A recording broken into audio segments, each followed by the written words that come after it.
Morning, happy weekend, everybody. I thought I'd do a bit of a blog about my last few weeks to sort of do a background.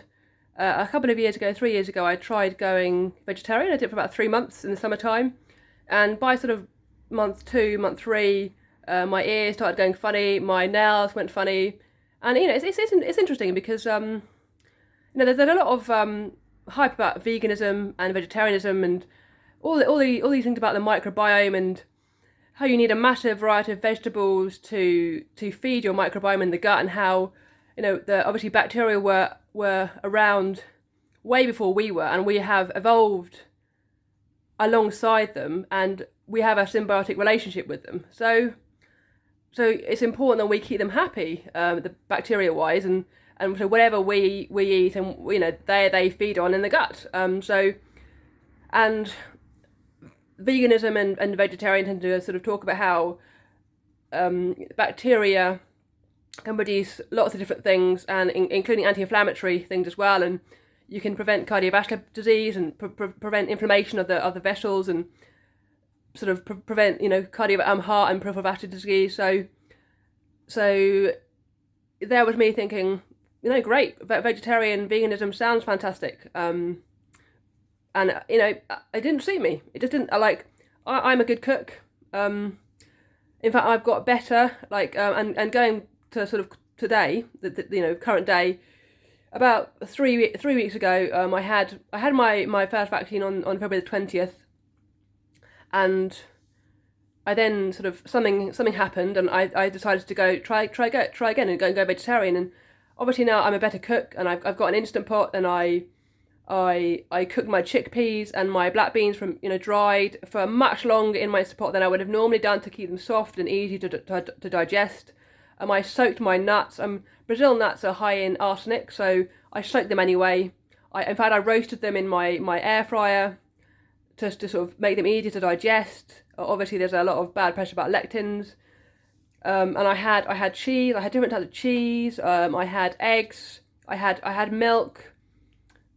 I had sort of fruit juice. So I had pomegranate juice, which obviously is I think there's an Arsenii cola or something in the gut that loves pomegranate and cranberries, and it's very, very anti-carcinogenic, that kind of bacteria. So I was like, yeah, I'll go for it. And after kind of 2 or 3 weeks, I had the same problem as 3 years ago. My ears went funny, my nails went funny, and it's interesting, isn't it, how there's all this pressure about vegetarianism and veganism and how good it is and how it's good for the planet, but there are other people out there who cannot clearly do that diet. I can't do that diet. It doesn't go with me, and sort of it had me thinking. And there is the blood type diet, and looking into that, I can see, depending on your blood type, you need certain things in your diet, including some blood types need meat.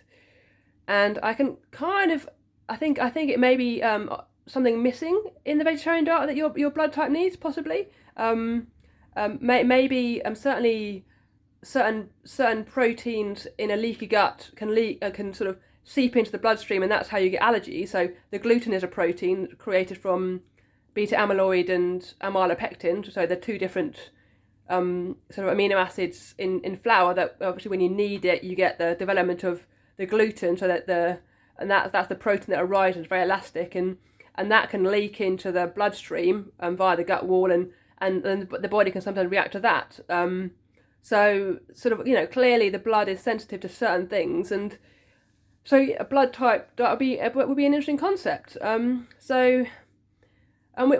I had heard of, and it wasn't really on my radar. So actually, I'm going to book an appointment for a blood transfusion to donate blood, and that'll be one way of finding out my blood type, because it's not on my birth certificate. So I thought I'd do that and find out, just out of interest, what my blood type is, to see kind of linked in with the evidence at the moment what maybe is the diet I should be eating. Having said that, I know in myself, I know what I enjoy eating. I know what my body likes, so to a certain extent, like it won't rule what I eat if I find out my blood type, but it will be an interesting kind of, you know, discovery, basically.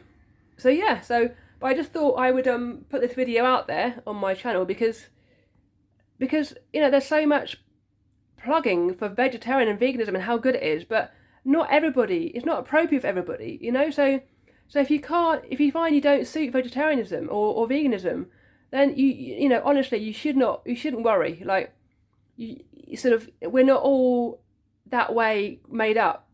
So, you know, for me, it's been a bit of a discovery, and I look forward to finding my blood type when I get when I donate my blood. But yeah, so that's pretty much it, really. Thank you so much for watching this video. If you are watching this video still, thank you, and have a good weekend. That's all I can say. Thank you so much. Bye bye.